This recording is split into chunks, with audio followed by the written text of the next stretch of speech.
Hi everyone, ఎలా ఉన్నారు? బాగున్నారా? నేను కూడా బాగున్నాను ఫ్రెండ్స్. ఏంటి ఈరోజు అన్ని వెజిటేబుల్స్ అన్ని ముందు పెట్టుకున్నాను అనుకుంటున్నారా? ఈరోజు వెజిటేబుల్స్తో మూడు రకాల వెజిటేబుల్స్తో పచ్చడి అయితే చేయబోతున్నాను. ఇంకా అవి ఏంటంటే బ్రింజాల్, సోరకాయ, టొమాటోతో ఇంకా పచ్చడి చేయబోతున్నాను. ఇంకా అన్నీ అయితే తీసుకొచ్చుకున్నాము మార్కెట్ నుండి. ఇంకా ఎలా ప్రిపేర్ చేయాలో ఈ వీడియోలో చూసేద్దాం. వీడియో స్కిప్ చేయకుండా చూడండి. ఫస్ట్ టైం మన ఛానల్ ఎవరైనా చూస్తున్నట్టుంటే ప్లీజ్ సబ్స్క్రైబ్ చేసుకోండి, పక్కనే ఉన్న బెల్ ఐకాన్ ప్రెస్ చేయండి. ఓకే ఫ్రెండ్స్, మనం వీడియోలోకి వెళ్ళిపోదాం. ముందుగా అయితే సోరకాయ పచ్చడి చేయబోతున్నాను. ఇంకా సోరకాయలను అయితే నీట్గా కట్ చేసుకొని పెట్టుకున్నాను. ఇంకా మిర్చి, ఉల్లాకు, ఇంకా నెక్స్ట్ వెల్లుల్లి రెబ్బలు, పల్లీలు, నువ్వులు, జీలకర్ర, ఇంకా సాల్ట్ అన్నీ అయితే ధనియాలు అన్నీ అయితే రెడీ చేసుకొని పెట్టుకున్నాను. ఇప్పుడు ఇంకా కొత్తిమీరాకు, ఇంకా కరివేపాకు కూడా క్లీన్గా కట్ చేసుకొని పెట్టేసుకున్నాను. నెక్స్ట్ స్టవ్ ఆన్ చేసి ఇంకా కడాయి అయితే పెట్టేసుకోవాలి. ఇందులో ఫస్ట్ మనం పల్లీలు వేయించేసుకుందాం. సిమ్లో పెట్టేసి ఇంకా దూరగా వేయించేసుకోవాలి. ఇంకా హైలో పెడితే ఏంటంటే పైన అంతా మాడుతుంది, ఇంకా లోపల పచ్చి పచ్చిగానే ఉంటుంది. ఇంకా మనకు వేగినాయి అనేది తెలవడం కోసం ఇలా ఒకటి పీల్ అయితే తీసి చూస్తే ఇంకా వేగినట్టే. ఇంక వీటిని పక్కకు పెట్టేసుకొని మళ్ళీ అదే ప్యాన్లో నువ్వులను కూడా తీసేసుకోవాలి. ఇంకా మనకి గ్రౌండ్నట్ పౌడర్, ఇంకా నువ్వుల పౌడర్ అయితే ఇంకా చాలా విటమిన్స్ ఉంటాయి. మనం రెగ్యులర్గా యూజ్ చేయం కాబట్టి ఇంకా ఇలా అప్పుడప్పుడు చట్నీల రూపంలో అయినా తీసుకుంటే ఇంకా చాలా హెల్త్కి కూడా చాలా మంచిది. ఇంకా నువ్వులు కూడా వేగిపోయినాయి. ఇప్పుడు కొద్దిగా ధనియాలను కూడా తీసేసుకుంటున్నాను. ధనియాలను అయితే వేయించేసుకుందాం. ఇంకా సిమ్లో పెట్టేసి ఇవన్నీ వేయించేసుకోవాలి. ఇంకా ఇవి వేగిన తర్వాత వీటిని కూడా తీసేసి మళ్ళీ ఇదే ప్యాన్లో కొద్దిగా ఆయిల్ పోసేసుకుందాం. ఇప్పుడు వేయించినవి మొత్తం ఒక బౌల్లో అయితే తీసేసుకొని పక్కకు పెట్టేసుకోవాలి. ఇంకా ప్యాన్ హీట్ అయిన తర్వాత ఆయిల్ పోసేసి ఆయిల్ హీట్ అయిన తర్వాత కొద్దిగా జీలకర్రని కూడా వేసేసుకుందాం. ఇంకా జీలకర్ర వేగిన తర్వాత కరివేపాకు వేసేసుకుందాం. కరివేపాకు అయితే ఇంకా టేస్ట్ చట్నీ అంటే రోటి పచ్చడికి అయితే కరివేపాకు చాలా అంటే చాలా టేస్టీగా ఉంటుంది. ఇంకా నేనైతే కరివేపాకు కొంచెం ఎక్కువగానే వేస్తున్నాను. ఇంకా మళ్ళీ పోపులో కూడా వేస్తాను. ఇలా వేసిన తర్వాత వేయించుకొని ఇంకొంచెం మనం ఆల్రెడీ కట్ చేసుకొని పెట్టుకున్న వెల్లుల్లి రెబ్బలు, ఉల్లాకు, ఇంకా మిర్చి, ఆనియన్స్ అన్నీ వేసుకొని ఇంకా మనము ఆయిల్లో అయితే ఫ్రై చేసుకుందాం. ఇంకా ఇలా ఫ్రై చేసుకున్న తర్వాత కంప్లీట్గా ఫ్రై అయిపోయిన తర్వాత ఒక బౌల్లో అయితే మనం వీటిని తీసేసుకుందాం. ఇంకా నెక్స్ట్ మళ్ళీ ఇదే ప్యాన్లో ఇంకా కొంచెం ఆయిల్ పోసేసి ఇంకా సొరకాయ ముక్కల్ని అయితే మనం ఇందులో ఫ్రై చేసుకుందాం. ఇంకా మనకి ఇందులో వాటర్ కొంచెం రావడానికి, అంటే కొంచెం వాటర్ అనేది వస్తేనే మనకి సొరకాయలు చక్కగా ఫ్రై అయిపోతాయి కదా. సో అందుకోసమని ఇంకా కొద్దిగా ఫ్రై అయిపోయిన తర్వాత ఇందులో అయితే మనం సాల్ట్ని అయితే వేసేసుకోవాలి. అప్పుడు ఏంటంటే వాటర్ అనేటివి వస్తాయి, ఇంకా చక్కగా ఫ్రై అయిపోతుంది. ఇంకా క్యాప్ పెట్టి ఒక 5 minutes తర్వాత ఓపెన్ చేసి చూసేద్దాం. ఇంకా చూడండి మగ్గినాయి కదా, కొంచెం వాటర్ కూడా వస్తున్నాయి. ఇప్పుడు మళ్ళీ ఒకసారి కలిపేసుకుందాం. ఫ్రై అయ్యేంత వరకు ఇలా కలుపుతూనే ఉండాలి. ఇంకా ఆల్మోస్ట్ సొరకాయలు కూడా ఫ్రై అయిపోయినట్టే. అన్నీ ఫ్రై చేసుకున్నాం కాబట్టి ఒకటి మిక్సీ జార్ తీసుకొని ఇప్పుడు మనం ఆల్రెడీ వేయించి పెట్టుకున్న ఇంకా ధనియాలు, నువ్వులు, పల్లీలు ఇంకా అన్నీ వేసేసుకోవాలి. కరివేపాకు, మిర్చి అన్నీ వేయించుకొని పెట్టుకున్నాం కదా, వాటన్నింటిని అయితే ఇందులో వేసేసుకోవాలి. ఇంకా ఫైనల్గా లాస్ట్కి అయితే మనం సొరకాయని కూడా మనం ఫ్రై చేసుకొని పెట్టుకున్నాం కదా, వాటిని కూడా ఇందులో వేసేసుకోవాలి. ఇంకా ఒక ఇంగ్రీడియంట్ అయితే నేను మర్చిపోయినాను, కొత్తిమీరాకు. ఇంకా మళ్ళీ అదే ప్యాన్లో కొద్దిగా పచ్చిదనం పోయేంత వరకు అయితే వేయించి ఇంకా మళ్ళీ నేను స్టవ్ ఆఫ్ చేసి ఇంకా ఈ కొత్తిమీరని కూడా ఈ మిక్సీ జార్లో అయితే వేసేసుకుంటున్నాను. అన్ని ఇంగ్రీడియంట్స్ ఇందులో వేసేసుకున్న తర్వాత టేస్ట్ కోసం కొద్దిగా సాల్ట్ని వేసేసుకొని ఇంకా క్యాప్ పెట్టేద్దాం. ఇంకా మిక్సీ చేసుకున్న తర్వాత చూడండి ఇంకా సొరకాయ చట్నీ ఎలా రెడీ అయిందో. కొంచెం కచ్చాబచ్చాగా దంచుకుంటేనే టేస్ట్ అనేది బాగుంటుంది. ఇప్పుడు ప్యాన్ తీసుకొని ఇంకా ఆయిల్ పోసేసుకొని ఆయిల్ హీట్ అయిన తర్వాత ఇంకా ఆవాలు, జీలకర్ర కూడా వేసేసుకోవాలి. ఇంకా ఆవాలు, జీలకర్ర వేసుకున్న తర్వాత అవి చిటపటలాడిన తర్వాత నెక్స్ట్ కొద్దిగా అంటే టేస్ట్ కోసమని ఇంకా నేను మినపగుళ్ళు వేస్తున్నాను. అంటే పచ్చళ్ళలో అవి తగులుతుంటే పంట కింద టేస్ట్ అనేది చాలా బాగుంటుంది. నెక్స్ట్ కరివేపాకు కూడా వేసుకుంటున్నాను. ఇంక ఇవన్నీ ఫ్రై అయిపోయిన తర్వాత కొద్దిగా పసుపును కూడా తీసుకుంటున్నాను. ఇవన్నీ ఫ్రై అయిపోయిన తర్వాత మనం ఆల్రెడీ మిక్స్ చేసుకొని పెట్టుకున్న సొరకాయ పచ్చడిని అయితే పోపులో ఇంకా కంప్లీట్గా వేసేసుకోవాలి. ఇంకా కొద్దిగా టేస్ట్ కోసం సాల్ట్ కూడా వేసుకొని పోపు అంతా చట్నీకి కలిపే అంతవరకు ఫ్రై చేసుకోవాలి. నార్మల్గా కొందరు ఏంటంటే చట్నీ పైన పోపు వేసి పెడతారు. ఇంకా నాకేంటంటే అలా కొంచెం ఇష్టం ఉండదు. ఇలా స్టవ్ పైన పోపుతో సహా ఇది కొంచెం ఫ్రై అయితేనే ఆ పోపు టేస్ట్ అనేది పచ్చడికి వస్తుంది. ఇంకా నా ఒపీనియన్ అయితే అది. ఇంకా ఇలా మొత్తం ఫ్రై చేసుకున్న తర్వాత దీన్ని అయితే ఒక సర్వింగ్ బౌల్లోకి తీసుకొని ఇంకా నేను చూపిస్తాను, పక్కకు పెట్టేసుకోవాలి. సో ఇంకా ఇలా నేను సర్వింగ్ బౌల్లో అయితే పెట్టేసుకున్నాను. నెక్స్ట్ ఇప్పుడు టమాటో చట్నీ ఎలా చేయాలో చూపిస్తాను. మళ్ళీ ప్యాన్ తీసుకొని పల్లీలనైతే వేసేసుకుందాం. ఇంకా పల్లీలతో పాటు కొద్దిగా ధనియాలను కూడా వేసుకొని ఇంకా మనం ఫ్రై చేసుకుందాం. సిమ్లో పెట్టి ఫ్రై చేసుకోవాలి. ఇంకా ఇవి కొద్దిగా ఫ్రై అయిపోయిన తర్వాత ఒక 1 టేబుల్ స్పూన్ నువ్వులనైతే నేను తీసేసుకుంటున్నాను. వీటిని కూడా ఇంకా సిమ్లో పెట్టేసి ఫ్రై చేసుకోవాలి. మనకి ఫ్రై అయిపోయినట్టు ఎలా తెలుస్తుందంటే ఇంకా మనం ఫ్రై చేసుకునేటప్పుడు నువ్వులైతే ఇంకా వేగుతూ ఉంటాయి. సో అలా వేగి పైకి వస్తున్నప్పుడు అయితే ఇంకా మనము స్టవ్ ఆఫ్ చేసుకోవాలి, లేదంటే మాడిపోతుంది. ఇంకా వీటిని ఒక బౌల్లో పక్కకు తీసేసుకొని మళ్ళీ సేమ్ అదే ప్యాన్ పెట్టేసి ఇంకా అందులో ఒక 2 టేబుల్ స్పూన్ ఆయిల్ అయితే పోసేసుకుందాం. ప్యాన్ హీట్ అయిన తర్వాత జీలకర్రనైతే వేసేసుకుందాం. ఇంకా జీలకర్ర కొంచెం ఫ్రై అయిపోయిన తర్వాత స్ప్రింగ్ ఆనియన్స్ ఆల్రెడీ కట్ చేసుకొని పెట్టుకున్నాం కదా, వాటిని కూడా ఇందులో వేసేసుకుందాం. ఇవి కొంచెం వేగుతున్నప్పుడే ఇంకా కరివేపాకుని కూడా వేసి ఇంకా మనం చక్కగా ఫ్రై చేసుకోవాలి. పచ్చిదనం అంతా పోయేంత వరకు మనం ఫ్రై చేసుకోవాలి. నెక్స్ట్ మనము ఇంకా కట్ చేసుకొని పెట్టుకున్న మిరపకాయలని కూడా ఇందులో వేసేసుకుందాం. మిర్చి ఇందులో వేసుకున్న తర్వాత కొంచెం ఫ్రై చేసుకోవాలి. ఇంకా పచ్చిదనం అంతా పోయేంత వరకు అయితే ఫ్రై చేసుకోవాలి. ఇలా ఫ్రై అయిపోయిన తర్వాత మనము ఆల్రెడీ కట్ చేసుకొని పెట్టుకున్న టొమాటోస్ని కూడా ఇందులోనే యాడ్ చేసుకోవాలి. ఇంకా టొమాటోస్ అన్నీ వేసుకున్న తర్వాత చక్కగా ఫ్రై చేసుకోవాలి. ఇంకా టొమాటోలో ఉన్న వాటర్ అంతా పోయేంత వరకు కూడా మనం ఫ్రై చేసుకోవాలి. ఇంకా తొందరగా వాటర్ రావాలంటే మనము కొద్దిగా సాల్ట్ని యాడ్ చేస్తే ఇంకా ఎర్లీగానైతే వాటర్ అంతా బయటకు వచ్చేసి ఇంకా చక్కగా ఫ్రై అయిపోతుంది. ఇంకా ఫ్రై అయిపోయిన తర్వాత కొత్తిమీర ఆకును కూడా మనం ఇందులో వేసేసుకొని ఇంకా చక్కగా ఫ్రై చేసుకోవాలి. ఇంక ఇలా కలుపుతూనే ఉండాలి. కలుపుతూ ఇంకా కొంచెం క్యాప్ పెట్టేసి ఒక 5 మినిట్స్ తర్వాత మళ్ళీ మనము ఇంకా ఓపెన్ చేసి చూద్దాము. ఇంకా చూడండి ఫ్రెండ్స్, వాటర్ అంతా బయటకు వచ్చింది కదా. ఇంకా ఈ వాటర్ అంతా పోయే వరకు మళ్ళీ కలుపుతూనే ఉండాలి. ఇంకా మా ఇంట్లో అయితే ఇలా పచ్చళ్ళు చాలా ఇష్టపడతారు. ఇంకా నేను ఎక్కువగా చెయ్యను, ఎప్పుడో ఒకసారి చేసినప్పుడు మాత్రం అన్ని రకాలుగా పచ్చళ్ళు అయితే చేసి రెడీగా పెడతాను. ఇంకా మా ఇంట్లో అయితే పండగ చేసుకుంటారు ఇంకా ఈ పచ్చళ్ళతో. ఇంకా మనం ఒక 5 మినిట్స్ అయితే క్యాప్ పెట్టేసి ఇంకా మగ్గనివ్వాలి. ఇంకా చూడండి కొంచెం ఫ్రై అయిపోయింది కదా. ఇంకా ఒకసారి అయితే కలిపేసుకుందాం. ఆల్మోస్ట్ మనకి ఫ్రై అయిపోయినట్టే. ఇంకా వాటర్ కూడా ఇంకా దగ్గరకు వచ్చేసినాయి. ఇప్పుడు మనము ఫైనల్గా వెల్లుల్లి రెబ్బల్ని కూడా ఇందులో వేసుకుందాం. ఇలా మిడిల్లో వేస్తే టేస్ట్ అనేది బాగుంటుంది. మనకు ఆయిల్లో ఫ్రై కావాల్సిన అవసరం లేదు.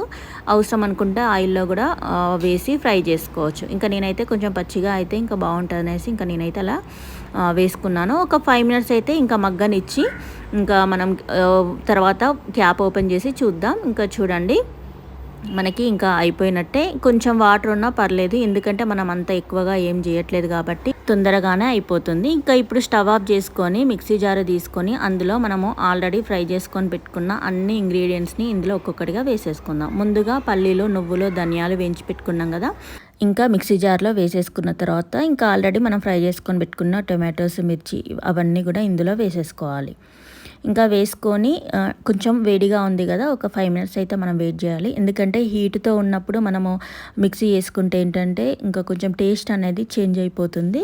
సో అలా కాకుండా మనం వేయించుకున్న తర్వాత ఒక 5 మినిట్స్ తర్వాత వెయిట్ చేసి తర్వాత మనం మిక్సీ అయితే చేసుకోవాలి. ఇంకా టేస్ట్కి సరిపడా కొద్దిగా సాల్ట్ని అయితే వేసేసుకుంటున్నాను. ఇంకా ఇప్పుడు ఒక 5 మినిట్స్ వెయిట్ చేసిన తర్వాత క్యాప్ పెట్టేసి ఇంకా గ్రైండ్ చేసుకుందాం. ఇంకా చూడండి చట్నీ ఎంత బాగా వచ్చిందో. కొంచెం కచ్చాబచ్చాగానే మనము దంపుకోవాలి, అప్పుడే చట్నీ అనేది టేస్ట్ బాగుంటుంది. ఇంకా చూడండి నేను ఇప్పుడు మీకు ఒక స్పూన్తో చూపిస్తాను. ఇంకా ఇలా కొంచెం బరకగానే మనము గ్రైండ్ చేసుకోవాలి. ఇప్పుడు పోపు వేసుకోవడం కోసం ఒక ప్యాన్ తీసుకొని ఇంకా స్టవ్ ఆన్ చేసి ఇంకా ప్యాన్ హీట్ అయిన తర్వాత మనకు చట్నీకి సరిపడా ఆయిల్ని అయితే వేసేసుకోవాలి. చట్నీలో ఆయిల్ ఎక్కువగా ఉంటేనే టేస్ట్ అనేది బాగుంటుంది. ఆయిల్ హీట్ అయిన తర్వాత ఆవాలు, జీలకర్ర వేసుకొని ఇంకా వేయించుకోవాలి. ఇవి కొంచెం వేగిన తర్వాత మినపగుళ్ళు పోపులోకి వేసుకుంటే టేస్ట్ అనేది చాలా బాగుంటుంది. పోపు ఫ్రై అయిన తర్వాత మనము కరివేపాకు కూడా వేసుకోవాలి. ఇంకా ఇవి కొంచెం ఫ్రై అయిపోయిన తర్వాత మనము ఆల్రెడీ తీసుకొని పెట్టుకున్న వెల్లుల్లి రెబ్బల్ని కూడా పోపులో వేసుకుందాం. టేస్ట్ బాగుంటుంది ఫ్రెండ్స్. ఇంకా పంట కింద ఈ వెల్లుల్లి రెబ్బలు మనకు తగులుతూ ఉంటే పచ్చళ్ళ టేస్ట్ అయితే చాలా బాగుంటుంది. ఇంకా నేను ఇవన్నీ వేసి ఇంకా ఫ్రై చేసుకుంటున్నాను. ఇప్పుడు ఫ్రై అయిపోయిన తర్వాత ఇంకా మనము కొంచెం టర్మరిక్ పౌడర్ని కూడా ఇందులో వేసేసుకుందాం. వేసుకొని ఇంకా చక్కగా కలిపేసుకోవాలి. ఇంకా నెక్స్ట్ ఇవి ఫ్రై అయిపోయిన తర్వాత కొద్దిగా ధనియాలని కూడా వేసుకుందాం, ఇంకా బాగుంటుంది టేస్ట్. ఇంక ఇవి ఫ్రై అయిపోయిన తర్వాత కొంచెం కొత్తిమీర ఆకుని కూడా వేసేసుకుందాం పోపులో. ఇంకా ఇవన్నీ టమాటో చట్నీకి అయితే చాలా బాగుంటాయి ఫ్రెండ్స్. ఇంకా నేను సొరకాయకి ఇలా చేయలేదు, టమాటోకి మాత్రమే ఇలా చేశాను. ఇంకా మీరు అబ్జర్వ్ చేయండి, టొమాటోకి ఇలా చేసుకుంటే టేస్ట్ అనేది ఇంకా ఇంక్రీజ్ అవుతుంది. మనము ఇది దోశలో కానీ ఇంకా రైస్లో కానీ వేసుకుంటే టేస్ట్ చాలా బాగా ఉంటుంది. ఇంకా టమాటో చట్నీ అంతా ఇందులో వేసుకొని పోపు అంతా చట్నీకి పట్టేంత వరకు మనము కలిపేసుకోవాలి. ఇంకా ఇలా వేసుకున్న తర్వాత అవసరం అనుకుంటే పోపును చట్నీ పైన కూడా వేసుకోవచ్చు, లేదా నాలాగా పోపు వేసి చట్నీ అంతా ఇలా మిక్స్ చేసుకోవచ్చు. టేస్ట్ ఇలా చేస్తే చాలా బాగుంటుంది ఫ్రెండ్స్. అంటే ఇంకా మనం పోపుతో ఫ్రై అయిపోయినట్టుగా ఇంకా టేస్ట్ కూడా చాలా బాగుంటుంది. ఇంకా మనకి టొమాటో చట్నీ కూడా అయిపోయింది కదా ఫ్రెండ్స్. ఇంకా దీన్ని ఒక సర్వింగ్ బౌల్లోకి అయితే తీసుకుందాం. ఇంకా చూడండి friends, yummy tasty tomato chutney కూడా మనకు అయిపోయింది. ఇంకా నెక్స్ట్ బ్రింజాల్ చట్నీ. ఇంకా బ్రింజాల్ చట్నీ చేయడం కోసం అయితే నేను కొంచెం పెద్దగా ఉన్న బ్రింజాల్స్ని అయితే తీసుకున్నాను. ఇంకా వీటిని నీట్గా కడిగేసుకుందాం. ఇంకా వాటర్ లేకుండా నీట్గా కడిగేసుకొని మనం పక్కకు పెట్టేసుకుందాం.